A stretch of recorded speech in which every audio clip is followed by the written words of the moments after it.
Since September of 1987, soldiers have been undergoing intense combat training at the Joint Readiness Training Center at Fort Chaffee, Arkansas. The plan is to put soldiers in a realistic battle environment, preparing them for the stress and emotion of combat. The JRTC provides that realism. The only thing missing is live ammunition. Over 2,000 soldiers from Fort Campbell, Kentucky, where the 101st Airborne Air Assault Division is stationed, participated in the latest exercise, practicing techniques and tactics that they would have to use if sent into battle. The forces we're training here are the first ones who will hit the ground there, the ones who can be there 24 hours from now. But there is more to combat than pulling the trigger of a gun.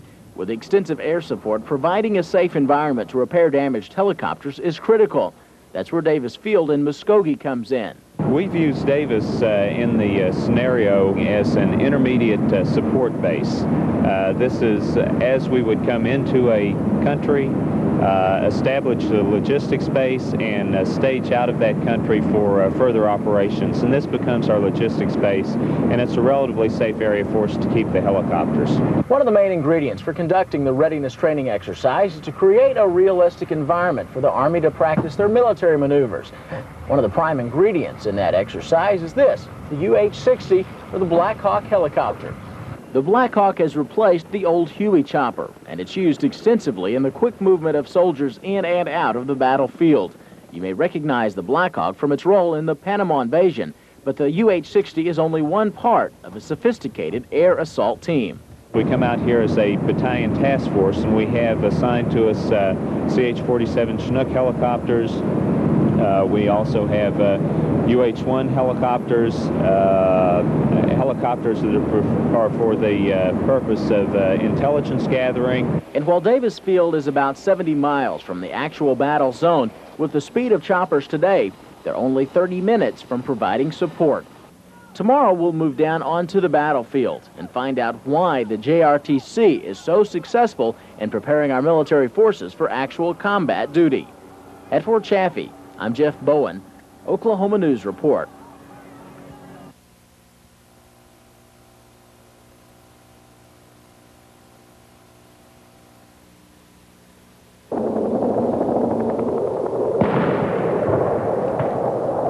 It sounds like a war.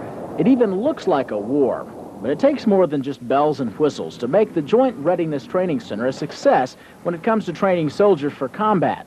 And with an emphasis on combat realism, the JRTC prides itself on creating a lifelike environment with a state-of-the-art weapons system. All the direct fire weapons used out here on the battlefield are equipped with the MILES system. It's just an acronym for Multiple Integrated Laser Engagement System.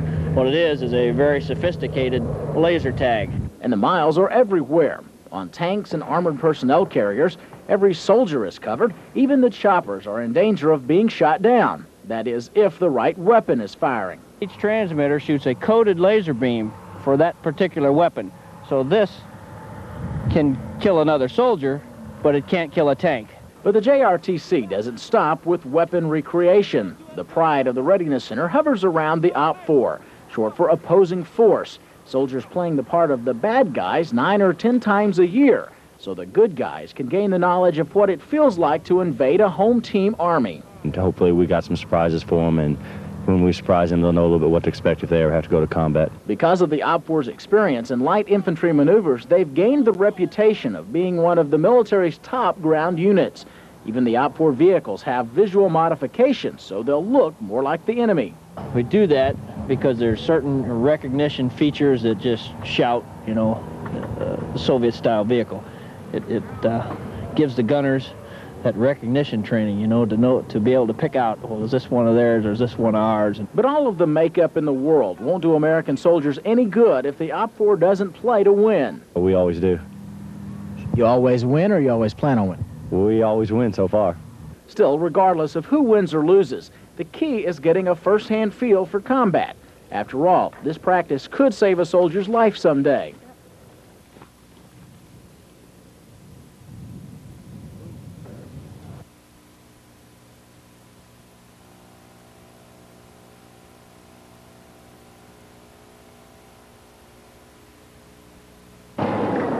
This is one of the few places all the assets really get to come together. You know, back at their home stations, they'll do a lot of individual unit training, but they don't really get as often as we'd like the big picture, where they can come as a combined or as a task force with all of their support elements.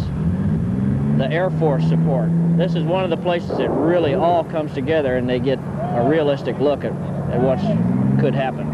For 10 days, light infantry units going through the JRTC program are put through the paces of live combat. You get to learn more of the stuff you don't get to do, like back in the barracks, like night land navigation, using your compass and a map, and just things you can't do when you're not in the field, because this is our job. The only time we get to learn anything is when we're out here. We train them in as realistic environment as possible in their wartime missions and what we'd expect them to do in combat. Here the guns fire lasers instead of real bullets, but that doesn't stop this exercise from simulating the real tragedy of war, and that is death or injury.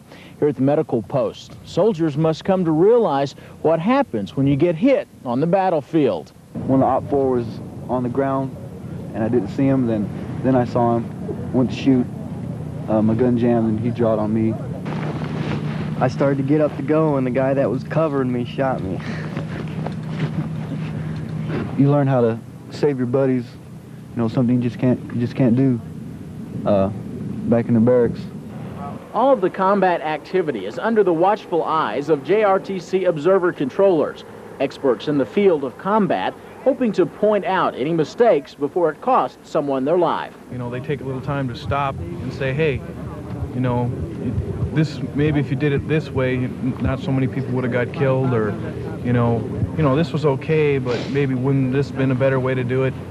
And that way we can kind of learn and correct things while we're here instead of, you know, before we go overseas yeah, or whatever. So the Joint Readiness Training Center was built based on the success of the National Training Center at Fort Irving, California, a program that had been designed for heavy armored and mechanized forces.